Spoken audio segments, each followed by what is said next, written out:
ठीक से सुनो दोस्तों, गांव में रहने वाली ईमानदार और पतिव्रता पत्नी और एक अश्लील दोस्त की ज्ञानवर्धक कहानी आज हम आपको सुनेंगे, जिससे आपको जीवन में एक बड़ी सीख मिल सके। तो चलिए कहानी की शुरुआत करते हैं। चाहे पति की मार खा लेंगे, पर इन 4 लोगों से कभी मदद मत मांगना।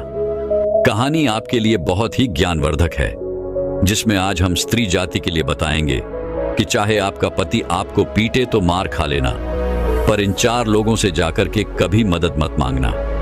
हालांकि उन 4 लोगों के बारे में जो हम बताएंगे वो पुरुष जाति पर भी मान्य रखते हैं, लेकिन स्त्री जाति के लिए कभी भी उन 4 लोगों से जाकर के मदद की उम्मीद नहीं करना चाहिए। एक समय की बात है, किसी राजा के राजमहल में एक कबूतर और कबूतरी का जोड़ा रहता था। वह कबूतर और कबूतर उस राजमहल में एक दीवार में खाली जो जगह थे उसमें बड़े प्रेम से ही रहा करते थे। एक समय की बात है, रात्रि का समय था, तो कबूतरी अपने पति कबूतर से पूछने लगे कि है इस्लाम, मेरे मन में एक प्रश्न है, एक सवाल है और वो मैं आपसे पूछना चाहती हूँ। कबूतर कहता है, कहिए प्रिय की आवाज। तब कबूतरी पूछती है कि है स्वामी, मैं ये जानना चाहती हूँ कि स्त्री के लिए किन किन लोगों से मदद नहीं मांगनी चाहिए। जब भी कभी मुसीबत आए तो पति को छोड़ करके और किन लोगों से मदद नहीं मांगनी चाहिए, किन से मांगनी चाहिए, बस यही सवाल आ गया है, मन में आ गया। हमारे इस प्रश्न का उत्तर देने की कृपा करें तो दोस्तों, मैं कबूतर कहता है कि भैया, तो मैंने जो हमसे ये प्रसंग किया, ये स्त्री जाति के लिए बहुत ही कल्याणकारी है और उपयोगी भी है। हम तुम्हारी इस प्रश्न का जवाब देने से पहले एक कहानी सुनाता था और उम्मीद है इसी कहानी के माध्यम से ही आपके प्रश्न का जवाब आपको मिल जाएगा। आपसे बस यही चाहूंगा कि आप हमारी इस कहानी को ध्यानपूर्वक यह सुन लें। पहले कहानी को सुनिए और उसके बाद में हम उन 4 लोगों के बारे में बताएंगे, जिन लोगों से भूल कर भी स्त्री जाति के लिए कभी मदद नहीं मांगनी चाहिए। कबूतरी कहती है कि है प्रणाम, आप अपनी कहानी को शुरू कीजिए और मैं वचन देती हूं कि आपकी कहानी बहुत ही ध्यान प्रकट होकर के सुनूंगी। तो दोस्तों, मैं कबूतर कहानी सुनाना आरंभ करता है और कहता है कि है प्रिय, एक समय की बात है, किसी नगर में एक बहुत ही गरीब व्यक्ति अपनी पत्नी के साथ में रहता था। छोटा मोटा सा व्यापार उसी नगर में करता था, लेकिन उसकी सही तरीका से गुजर बसर नहीं हो रही थी। किसी न किसी बात की समस्या बनी ही रहती थी। उसकी पत्नी जो थी वह बहुत ही बुद्धिमान थी और सुंदर भी थी, इतनी सुंदर थी कि जैसे कोई सूरत की अप्सरा हो रहा हो। जब पैसों की तंगी से इस दुखों को झेलते झेलते बहुत देर व्यतीत हो गई, तो एक दिन उस गरीब आदमी की पत्नी कहती है, अपने पति से भी है, इस धंधे से इस नगर में काम चलने वाला नहीं है, इस तरह से अब आगे की गुजर नहीं हो पाएगा। आप कहीं बड़े शहर में चले जाओ और अपने व्यापार को आगे बढ़िए, अपने धंधे को आगे बढ़ाओ, ताकि हमारा जीवन सही तरीका से इकट्ठा हो जाए। मित्र होते हो। भाई व्यक्ति जो गरीब था अपनी पत्नी की हर बात को मानता था, क्योंकि उसकी पत्नी बहुत बुद्धिमान थी। तो उसने अपनी पत्नी से कहा, प्रिय, तुम सही कह रही, मैं कल ही शहर में जाता था और वही अपने व्यापार को करना आरंभ करूंगा। प्रभु की अगर कृपा रही तो हमारे दिन अच्छे आ जाएं। दोस्तों, अपनी पत्नी से इस कहने के बाद वैभव जो गरीब आदमी था अपने एक मित्र के पास में जाता है। उसका एक बहुत ही घनिष्ठ मित्र था। उसके पास में जाता है और कहता है कि मित्र, कल हम शहर में दूर व्यापार करने के लिए जा रहे हैं और अपनी पत्नी की जिम्मेदारी आपको साफ करके जाते हैं। ध्यान रखना, हमारी पत्नी को किसी तरह की कोई परेशानी नहीं होनी चाहिए। वैसे तो हमने जरूरत की जो वस्तुएं होती हैं सबकी व्यवस्था कर दी है, खाने पीने की बहुत सारी चीजें भी घर पर रख दी हैं। फिर भी अगर घर पर कोई तंगी हुई तो तुम हमारी पत्नी की मदद कर देना, और जब मैं वापस आया करके आऊंगा तो तुम्हारा जितना भी खर्चा होगा वह सब सुपुर्द वाला मित्र अपनी पत्नी की जिम्मेदारी तुम्हारी ही सुपुर्द श्वास करके जा रहा था। क्योंकि हमारी पत्नी जो है घर पर अकेली है, इसलिए हमारी पत्नी का विशेष ध्यान रखना। दोस्त उस गरीब आदमी का, वो मित्र कहता है, आप कैसी बातें करते हैं, आपकी पत्नी जो है वो हमारी भाभी है और हम अच्छी तरीका से आपकी पत्नी की देखभाल करूंगा। किसी तरह की आपकी पत्नी को परेशानी नहीं होने दूंगा। आप निश्चिंत होकर अपना व्यापार करने के लिए शहर में चले जाओ, आपको किसी तरह की चिंता नहीं होनी चाहिए। दोस्तों, वह गरीब आदमी कहता है, मित्र, यही तुमसे हमें उम्मीद भी। मैं जानता था कि तुम अपनी मित्रता को सही तरीका से निभाओ। उसके बाद वह अपने घर पर लौट आता है और सारी बात अपनी पत्नी से समझाता है कि अगर आपको किसी तरह की परेशानी हो तो मैंने अपने मित्र से कह दिया है, आपको किसी तरह की कोई दिक्कत नहीं होगी। रात होती है तो अपने पत्नी के साथ सो जाता है और जब सवेरा होता है तो दिनचर्या से निवृत्त होकर के अपनी पत्नी से कहता है, अब हमारे लिए कुछ खाने पीने की वस्तु तैयार कर दो, जिससे आगे अगर हमें कहीं भूख लगेगी तो हम कहीं ना कहीं खा लेंगे। दोस्तों, पत्नी जो है वो खाने के लिए भोजन बनाती है, अपने पति को भोजन करा देती है और कुछ भोजन जो था उसको फ्राई कर देती है और अपनी पत्नी से आज्ञा लेने के बाद वह गरीब आदमी व्यापार करने के लिए शहर के लिए चला जाता है। इधर दोस्तों, जो उसका घनिष्ठ मित्र था, जो अपनी पत्नी की जिम्मेदारी अपने मित्र को सुपुर्द करके गया था, वह उस गरीब आदमी के घर आने जाने लगा और अपने मित्र की पत्नी को हर तरह से सांत्वना देने लगा कि आप किसी बातों की कमी नहीं है गई, आपको किसी तरह की परेशानी नहीं होने दूंगा, क्योंकि आप हमारे बहुत ही घनिष्ठ मित्र की पत्नी हैं। इसी तरह से रोज आता था और अपने मित्र की पत्नी से घुल मिल गया। लेकिन वह पतिव्रता स्त्री, जो देखने में बहुत सुंदर थल, वह नहीं जानती थी अपने पति के मित्र के बारे में कि उसका पति का मित्र जो है वह भ्रष्ट है और वह उसके लिए गलत नजर से देख रहा है। इसी तरह से कुछ दिन व्यतीत हो गई। एक दिन उस गरीब आदमी का मित्र जो था अपने मित्र की पत्नी से कहने ही लगा कि आपको ईश्वर ने बड़ा ही प्रोसेसर से बनाया है, आपके समान हमें कोई सुंदर दिखाई नहीं देता। मैं आप पर पूरी तरह से मोहित हो गया और मैं चाहता हूं कि जिस तरीका से आप अपने पति के साथ में रात में सोती थी, रात व्यतीत करती थी, और उसी तरीका से आप हमारे साथ भी रात में। जब उस गरीब आदमी की पत्नी ने यह सुना कि हमारे पति का यह मित्र क्या कह रहा है, तो उसके पैरों के तले जमीन सीखे। उसे क्रोध आ गया और कहने लगी, खबरदार, अगर दोबारा हमारे यहाँ घर पर दी गई तो हमसे बुरा कोई नहीं होगा।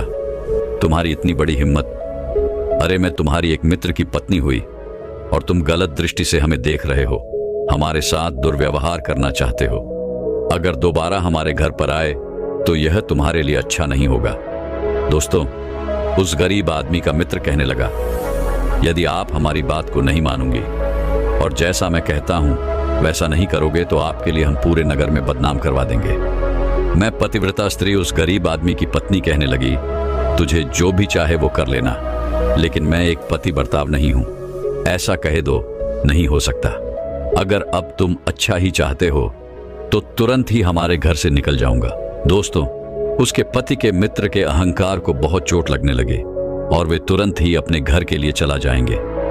इधर दोस्तों, कुछ समय के बाद में जब उसका मित्र वे गरीब आदमी घर पर लौट करके आता है तो जो उसकी पत्नी थी बहुत ही आवभगत करती है, स्वागत करती है और साथ ही साथ अपने पति की पूजा भी करती है। इधर वह व्यक्ति अपनी पत्नी से कहता है कि तुम भोजन तैयार करो, तब तक हम अपने मित्र से मिलकर के आटे देंगे।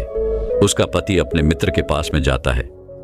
मित्र बहुत ही सम्मान करता है, उसे बैठाया जाता है और उसके बाद में उसकी पत्नी के बारे में जोश लगाने लगता है और कहता है, अरे मित्र, तुम शहर में व्यापार करने के लिए क्या चले गए? तुम्हारी पत्नी तो बहुत ही पापन है, वो तो बहुत ही उल्टा औरत है, भ्रष्ट औरत है, चरित्रहीन औरत है।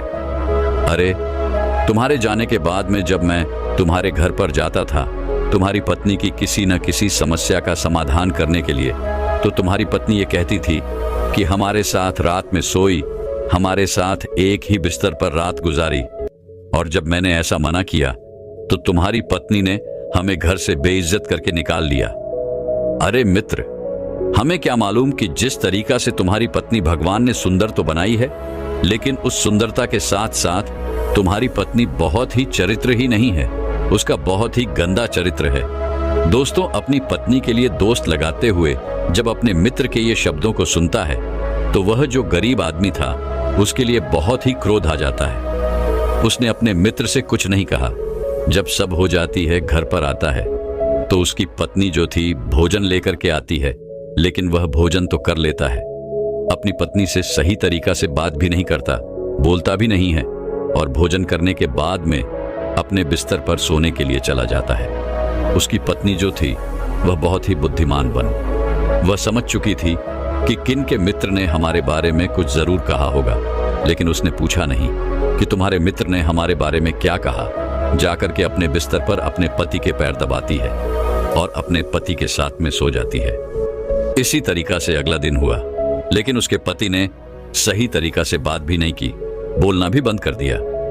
उस स्त्री ने अपने पति पर यह दबाव नहीं डाला कि आप हमसे बात क्यों नहीं करते थे, लेकिन वह अपने पति की सेवा करती रही। एक रात की बात है, उसकी पत्नी ने पूछा कि आप आजकल बदले हुए नजर आ रहे हो, आजकल आप सही तरीका से बात नहीं करते, इतने दिन हो गए, क्या बात है। तो दोस्तों, उस गरीब आदमी को इतना गुस्सा आ गया कि उसने डंडा उठाया और इतनी पिटाई की इतनी पिटाई आई, बहुत मारता रहा। उसकी पत्नी बेहोश हो गई।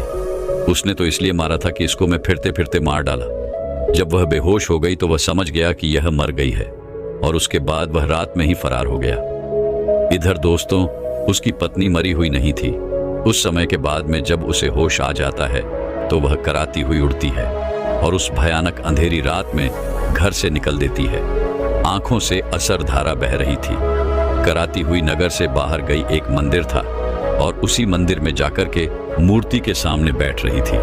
दुर्गा माँ की मूर्ति थी और दुर्गा माँ के सामने रोने लगे और कहने लगी कि यह माता, यह हमारे कौन से कर्मों की सजा है, हमारा कौन सा ये इम्तिहान आप ले रहे हो। आज हमारे पति ने हमको इतना मारा, उन्होंने तो यही सोच के मारा था कि आज हमें वो खत्म कर देगा, लेकिन मैं आज बच गई। हमारे कौन से कर्मों की सजा मिल रही है। इस तरीका से रो रही थी और करा रही थी।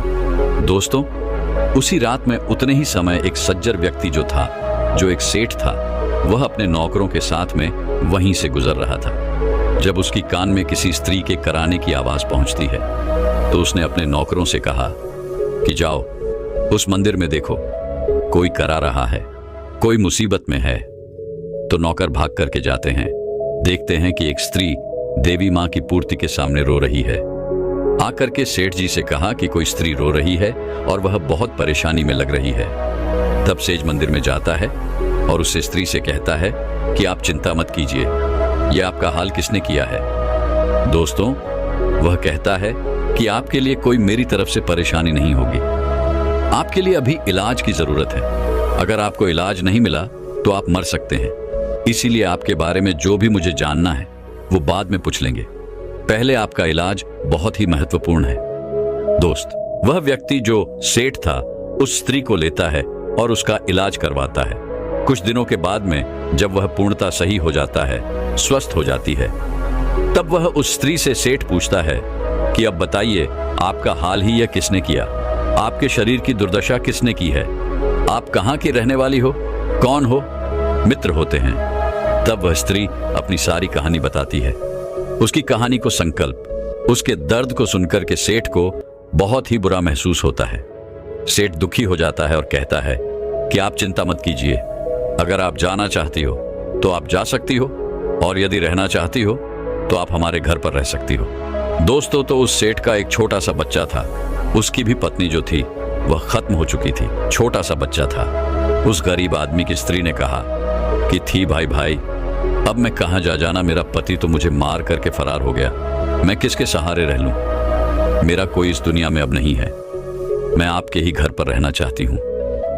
मित्रों, तब मैं सज्जन व्यक्ति कहता है, ठीक है, यदि आप हमारे घर पर रहना चाहती हो तो यह हमारा छोटा सा बच्चा है, हमारी पत्नी मर चुकी है और इसलिए आप हमारे इस बच्चे का पालन पोषण कीजिए, इसको खाली, यही आपकी जिम्मेदारी है और यही आपका काम है, आपको हमारे घर में कोई तकलीफ नहीं होगी।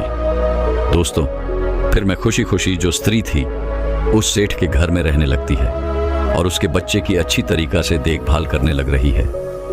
इसी तरीका से कुछ दिन व्यतीत हो गई। मित्रों, सज्जन व्यक्ति का जो नौकर था वो उस स्त्री पर मोहित हो गया, क्योंकि मैं इतनी सुंदर नहीं थी। मैं उसे मन ही मन में बहुत चाहने लगा और उससे शारीरिक संबंध बनाना चाहता था।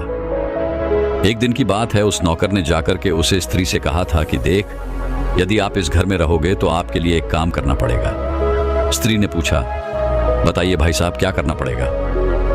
तब मैं नौकर कहता है कि आपके लिए रोजाना रात में हमारे साथ बिस्तर पर सोना पड़ेगा।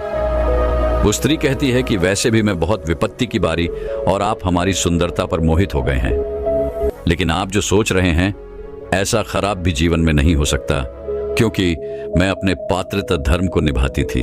जो आप सोच रहे हो वे मैं अपने पति के साथ ही कर सकती हूँ, वरना इस दुनिया में कोई ऐसा स्वरस नहीं है जो हमारे शरीर को छू पाए। गया मित्र होते हैं। साफ इनकार जब उसे स्त्री ने कर दिया तब मैं नौकर कहने लगे, यदि आप हमारी बात को नहीं मानती हो तो आपके लिए हम इस नगर में बदनाम कर देंगे। उस स्त्री ने कहा, आपके मन में जो भी आया वो कीजिए, लेकिन जो आप सोच रहे हो वो हरे गज नहीं हो सकता। दोस्तों में दुखी होकर के नौकर वापस चला जाता है। एक शाम की बात है, अंधेरा हो गया था। वह स्त्री ज्योति सेठ के छोटे से बच्चे को गोद में खिला रही थी। इधर काम वासना थोड़े करके वे नौकर जो है तलवार हाथ में लेता है और जाकर उसे स्त्री के गोद से बच्चा उठा लेता है और उसकी गर्दन को तलवार से उड़ा देता है। ये देख करके वह स्त्री घबराती गया और भाग करके वह नौकर सेठ जी के पास में पहुंचा और कहने लगा, सेठ जी, मैं पहले ही सोच रहा था कि यह स्त्री धोखा कर रही है। ये स्त्री विपत्ति की बीमारी नहीं है, ये कोई डायन स्त्री है, कोई पापी स्त्री है। ये देख लिया, आज इसने तुम्हारे छोटे बच्चे सर का तल कर ही दिया गया, तुम्हारे बच्चे को मार दिया गया। दोस्तों ये जब सुनता है तो मैं सेठ झगड़ा करके भागता है। जाकर के देखा तो बच्चा का सिर अलग बड़ा हुआ था और उसका धड़ अलग बड़ा हुआ था। क्रोध में उसे स्त्री से सेठ पूछने लगा कि बताइए, मैंने आपकी इतनी बड़ी मदद की और आपने हमारे बच्चे को ही मार दिया। आपने हमारे साथ ऐसा क्यों किया? मैंने आपको ऐसी कौन सी हार पहुंचाई है, आपको ऐसी कौन सी पीड़ा पहुंचाई है जिससे आपने हमारे बच्चे का कत्ल करके, बच्चे को मार करके बदला लिया है? दोस्तों मैं स्त्री जो थी बुरी तरह से रो रही थी और मैं अपनी सफाई में कुछ नहीं कहा। उसने कहा कि सेठ जी हमारा दोस्त नहीं है, लेकिन उस सेठ ने अपने नौकर की बात पर विश्वास कर लिया और उस स्त्री की यह बात को सुनकर के विश्वास नहीं किया। न उससे यह पूछा कि बात क्या आया, तुरंत ही उसने कहा कि अब आपके लिए हमारे घर में कोई जगह नहीं है, अब इसी रात में ही आप हमारे घर से निकल जाएंगे। दोस्तों सेठ ने 10 सोने की मुद्राएं दी और कहा कि ये ले जाओ, आगे तुम्हारे लिए काम आएंगे। तुरंत 10 स्वर्ण मुद्राएं देकर के उस स्त्री को सेठ जी ने अपने घर से बाहर निकाला। वह स्त्री रोती हुई, चिल्लाती हुई, लड़खड़ाती हुई उस नगर से बाहर चलते चलते आगे एक छोटा सा जंगल पड़ता था और उसी जंगल में पहुंचती है तो उसने क्या देखा? उसने देखा कि एक सौदागर है, उसके लिए कुछ डाकू पीट रही। डाकू पर सरदार वहीं पर बैठा हुआ है और सौदागर की पिटाई चल रही है। सौदागर बुरी तरह से चल रहा है, कह रहा है कि आप हम लोगों को मजबूती कीजिए। इधर दोस्तों उसे स्त्री ने जब सौदागर का दर्द देखा, उसको पिट के हुए देखा, तब मैं उन डाकुओं के पास में जाती है और कहती है कि आपके लिए मैं 10 सोने की मुद्राएं दे दूंगी, लेकिन आप इस सौदागर को छोड़ दीजिए। डाकुओं ने अपने सरदार से कहा कि यह स्त्री 10 सोने की मुद्राएं देना चाहती है और इस सौदागर को छुड़ाना चाहती है। सरदार ने कहा, ठीक है, अब वो 10 स्वर्ण मुद्राएं हमारे लिए दे दो और मैं तुम्हें बचा देता हूं कि मैं इस सौदागर को छोड़ दूंगा। तो दोस्तों वह पतिव्रता स्त्री जो गरीब आदमी की पत्नी थी, उसने 10 स्वर्ण मुद्राएं उस डाकुओं के सरदार को दी और उस सौदागर को छोड़ा था। सौदागर जो था उस स्त्री के लिए बहुत बहुत धन्यवाद देने लगा और कहने लगा कि मैं आपका ये एहसान कैसे चुका पाऊंगा। आप कहां की रहने वाली हो और किस तरीका से इतनी रात में क्यों आई नहीं? तब मैं स्त्री अपनी सारी कहानी बताती है। तब वह सौदागर कहता है, आप चिंता मत कीजिए, जिस तरीका से आपने इन डॉकुसियों से मेरी जान बचाई है, डॉकुसियों से मेरी रक्षा की, और इसी तरीका से मैं भी वचन देता हूं ना कि तुम्हारा इस दुनिया में कोई नहीं है, तो मैं तुम्हारा भाई, और मैं तुम्हारी पूरे जीवन भर रक्षा कर रहा था। आप अपना भाई समझ करके हमारे घर चले जाइए।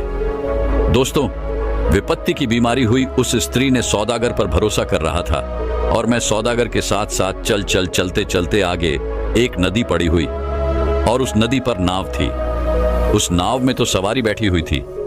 सौदागर और वहीं स्त्री जाकर के उसी नाव में बैठ जाते हैं। इधर दोस्तों जो नाव में सवार लोग थे वह उस सुंदर स्त्री को घूर घूर करके देखने लगे, क्योंकि वह बहुत सुंदर थी। उस स्त्री ने देखा कि यह हम पर घूर घूर करके देख रहे हैं, कोई ऐसा ना हो कि हम पर कोई गलत नजर डाल दो, इसलिए मैं नाव में एक कोने में जाकर के बैठ गया। इधर एक बड़ा सौदागर था। मैं उस स्त्री की सुंदरता पर मोहित हो गया था। उसने उस छोटे सौदागर से पूछा कि बताइए आपकी यह कौन लगती है? तब भी सौदागर कहता है, भाई साहब, ये हमारी प्रेमिका लगती है। बड़ा सौदागर कहने लगा, आप इसको बेचना चाहेंगे? तब सौदागर ने कहा, अरे नहीं नहीं नहीं, मेरी निगाहें कहीं बेची जाते हैं। तब बड़े सौदागर ने अपनी झोली से 50 स्वर्ण मुद्राएं महिलाएं 50 सोने की मुद्राएं निकाल करके दिखाता हुआ और कहने लगा कि यदि आप अपनी इस प्रेमिका को हमें बेस्ट दोगे तो यह 50 स्वर्ण मुद्राएं मैं आपको दे दूंगा। मित्रों, छोटा वे सौदागर जो उसने भाई बनकर के उस स्त्री के लिए वचन दिया था कि मैं तुम्हारी रक्षा कर रहा, मैं लोभा में फंस गया, लालच में आ गया। उसने कहा, ठीक है, ये 50 सोने की मुद्राएं हमें दे दो, मैं यहां से जाता हूं और हमारी इस प्रेमिका को तुम ले जाना। मैं 50 सोने की मुद्राएं बड़ा सौदागर उस छोटे सौदागर को देता है और उन मुद्दों को लेकर के वह सौदागर तुरंत ही वहां से चुपचाप ना उसे उतर करके चला जाता है जाएगा। इधर कुछ देर के बाद में नावेद नाव छोड़ देता है। नाव जब चलने लगती है तो बड़ा सौदागर जो था मैं उस स्त्री के पास में पहुंच जाता है और कहने लगेगा कि चलिए अब हमारे साथ, कि आप अब हमारी गुलाम हैं और आप हमारे साथ चलिए, मेरे पास में बैठे हैं। मैं स्त्री कहने लगी, आपकी गुलाम? अरे मैं आपकी गुलाम कैसे हो सकती हूं और आपके साथ कैसे चल सकती हूं? तब उस बड़े सौदागर ने कहा कि तुम्हारा जो भाई प्रेमी था, भाई 50 फ्रेंड मुद्राओं ने तुम्हें बेच लिया। वह स्त्री कहने लगी, हमारा कोई प्रेमी नहीं था। नाव जब चलने लगती है तो बड़ा सौदागर जो था मैं उस स्त्री के पास में पहुंच जाता है और कहने लगेगा कि चलिए अब हमारे साथ, कि आप अब हमारी गुलाम हैं और आप हमारे साथ चलिए, मेरे पास में बैठे हैं। मैं स्त्री कहने लगी, आपकी गुलाम? अरे मैं आपकी गुलाम कैसे हो सकती हूं और आपके साथ कैसे चल सकती हूं? तब उस बड़े सौदागर ने कहा कि तुम्हारा जो भाई प्रेमी था, भाई 50 फ्रेंड मुद्राओं ने तुम्हें बेच लिया। वह स्त्री कहने लगी, हमारा कोई प्रेमी नहीं था। जवाब दिया, वह सौदागर कौन था तेरा? तब मैं कहने लगी, वह तो मेरा भाई लगता था, जिसने हमारी रक्षा करने के लिए मुझे वचन दिया था, जिसकी मैंने डाकू से जान बचाई जाए। मैं बड़ा सौदागर कहने लगा, नहीं, वह तेरा भाई नहीं हो सकता, वह तो तेरा प्रेम ही था। उसने कहा था कि तू उसकी प्रेम का है और इसलिए मैं 50 आर्ण मुद्राएं हमसे ले गया है और वो नाव से उतर करके चला गया और तुझे हमारे लिए बेचैन हो जाएगा। आसिफ, तू हमारी गुलाम। मैं स्त्री कहने लगी, नहीं, ऐसा नहीं उस इंसान, तुम झूठ बोलते हो। दोस्तों, तब मैं बड़ा सरदा कर कहने लगा, अगर तुझे विश्वास नहीं है तो इस नाव में जितने भी लोग सब आ रहे हैं इनसे पूछ लो। उन लोगों ने सब ने कह दिया कि ये बड़ा सौदा अगर सही कहता है, तेरे उस प्रेमी ने मेरे सामने इससे 50 थोड़ा मुद्राएं हुई और तुझे बेच दिया गया। दोस्तों, ये सुनकर के उस पतिव्रता स्त्री के पैरों के तले जमीन खिसका। उसने फिर ईश्वर से ध्यान लगाया और कहने लगी कि है प्रभु, अब तेरे सिवा हमारे धर्म की कोई रक्षा नहीं कर सकता। मैं कहां तक अपने धर्म की रक्षा करता था? जहां भी जाती हूं सब हमारी सुंदरता को देख करके हमारे धर्म को लूटने के लिए तैयार हो जाते हैं। हमारे पथ वृत्त धर्म को भंग करने के लिए उतावले हो जाता है। बिल्कुल, आज हमें इस दर्रे से तू बचा जाता, तेरे अलावा हमें कोई बचा नहीं सकता, और नहीं तो आज हमारा पतिव्रत धर्म नष्ट हो जाएगा, नष्ट हो जाएगा। दोस्तों, उसने जब ईश्वर से यह विनती की तो उसकी विनती कोई सर ने सुन लिया। क्या होता है कि एक ऐसी पानी की लहर आती है और उसी पानी की लहर में वो ना जो थी पलट रही है। सारे लोग डूब बने। दोस्तों, जब नाव पलट रही थी तो उस समय एक राजा वहां घूमने के लिए आया था, शिकार खेलने के लिए आया। उसने नाव पर पड़ते हुए देख लिया तो उसने अपने सैनिकों को आदेश दिया कि जाओ, यह नाव पलट गई है और इसमें जो डूबने वाले लोग हैं उनकी रक्षा करता। सैनिक उसी जल में कूद जाते हैं लेकिन कोई नहीं उनके लिए मिला। भाई स्त्री मिल जाता, उस स्त्री को निकाल करके बाहर ले आते हैं। राजा उस स्त्री को लेकर के अपने घर चला आता है और उससे पूछता है कि आप इस तरीका से इस नाम में कैसे आया? आप बहुत ही दुखी मालूम पड़ती हो, क्या बाधा, कौन हुआ होगा? तो दोस्तों, मैं स्त्री अपनी सारी कहानी सुनाता है और कहती है कि इस तरीका से हमें एक सौदा करने दे दिया है। मैंने ईश्वर से प्रार्थना की कि आज हमारे धर्म की रक्षा कर ले, तो ईश्वर ने हमारी पुकार को सुन लिया और इसी तरीका से वह नाम पलट गई और उसमें कोई नहीं बचा, केवल हमें आपको मिल गई। मित्र, उस राजा ने कहा, ठीक है, आप चिंता मत करिए, आज के बाद आप हमारे यहां हो। दोस्तों, मैं राजा भी उस पर मोहित हो गया उसने कहा कि मैं आपको पत्नी बनाना चाहता था। तब स्त्री कहने लगी, राजा साहब ऐसा नहीं हो सकता था। मैं एक पति बर्ताव हिस्ट्री हुई हूं और हमारा पति मुझे छोड़ करके मार करके चला गया, तो ऐसा नहीं हो सकता कि मैं किसी दूसरे से भी भागा था। जब परमात्मा ने मेरी धर्म की रक्षा की तो आप भी हमारे धर्म की रक्षा कीजिए। आप एक राजा का और राजा का कर्तव्य होता है कि अपने धर्म की रक्षा करना, दूसरे के लिए धर्म की रक्षा करना और जिसका कोई ना हो उसकी मदद करता। दोस्तों, राजा ने कहा, ठीक है, मैं आपको वचन देता हूं, आज के बाद आपको हमारे यहां कोई तकलीफ नहीं मिली। मित्रों, फिर मैं राजा जो है एक महल है उस स्त्री के लिए दे देता है और उसी महल में मैं स्त्री रहने लगने। दोस्तों, मैं स्त्री जो थी जब से उस राजा के यहां गई थी तब से राजा का सारा काम अच्छा ही होता चला जा रहा था। मैं स्त्री बहुत बुद्धिमान बन। राजा जब भी कोई समस्या में फंसता था तो वह राजा उसी स्त्री के पास में जाता था, अपनी समस्या को रखता था। तुरंत ही उस समस्या का समाधान वह स्त्री कर देती थी। एक मंत्री राजा की समस्या का समाधान नहीं कर पाता, वह स्त्री ही सारी समस्याओं का समाधान करती थी। कहने का तात्पर्य मित्रों यह है कि वह स्त्री जब से राजा के राज्य महल में जाकर के रही थी तब से राजा बहुत ही सुख में जीने लगा और उसके राज्य में बहुत कुछ अच्छा ही हो रहा था। धीरे धीरे समय बीतता गया। एक राजा जो था मरने के कगार पर आ जाता है। जब मरने के कगार पर आया तो उसने उस स्त्री को बुलाया और कहा प्रजा के सामने कि देखिए, प्रजा के लोगों को आज के बाद अपने राज्य का भाग, इस राज्य की जिम्मेदारी इस स्त्री के लिए सौंपा था। और दोस्तों, राज्य की जिम्मेदारी सौंदर्य के वह राजा जो था मर जाता है। भाई, स्त्री ही बाकी राजा बन जाती है, बाकी बल्लिका बन जाती है।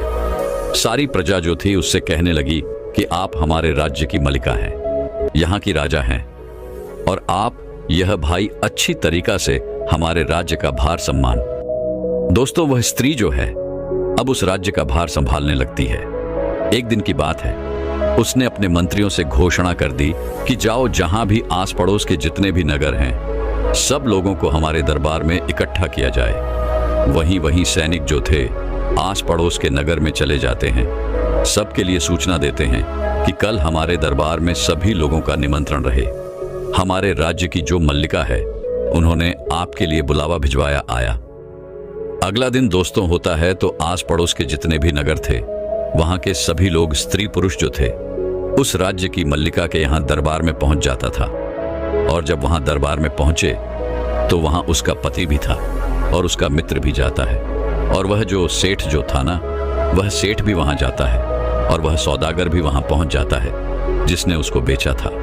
दोस्तों, तो जब चारों को उस स्त्री ने देखा था तो सबसे पहले उसने अपने पति को बुलाया और उस पति से कहा कि आपने मुझे पहचाना। उसका पति कहने लगा, हाँ, आप हमारे इस राज्य की मल्लिका।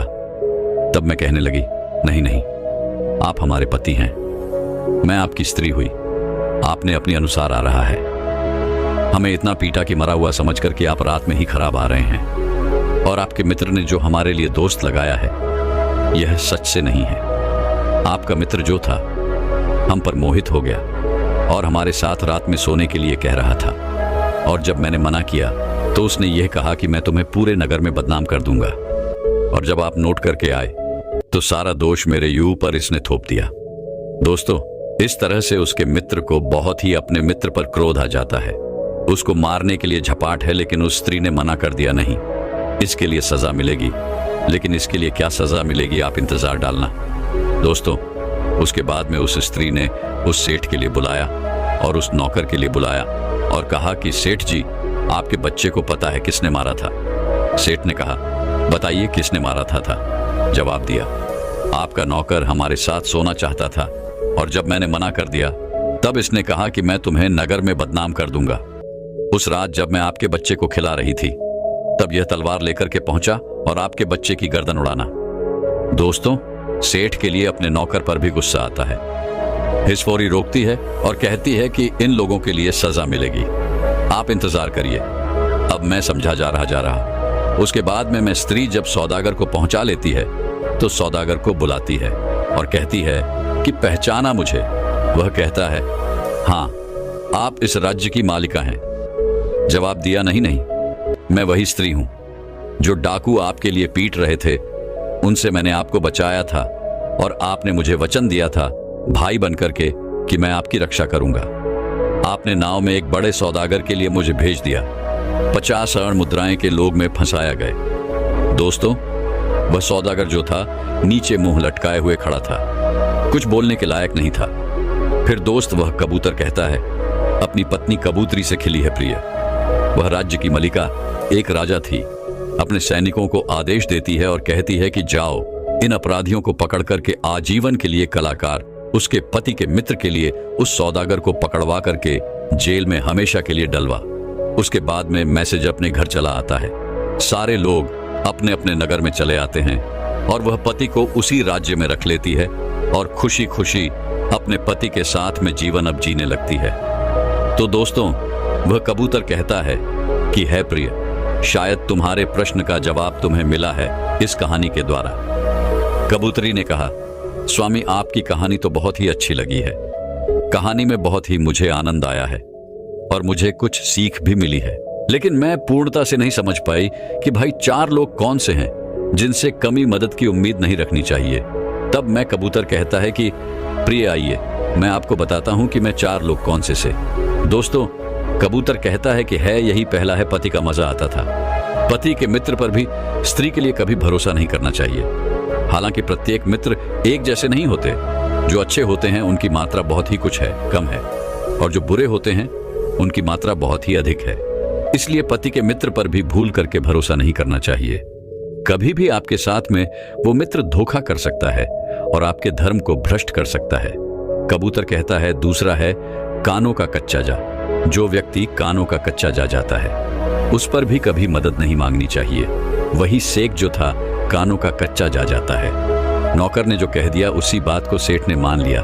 हालांकि दोस्त उसे स्त्री का नहीं मिला, इसलिए है प्रिय भूल कर मिल गया। जो कानों का कच्चा व्यक्ति हो उस पर भी मदद नहीं मांगनी चाहिए, क्योंकि वह भी आपके साथ मदद करने की बजाय आपके साथ धोखा कर सकता है। और दूसरा है विश्वासघाता। विश्वास है पुलिस।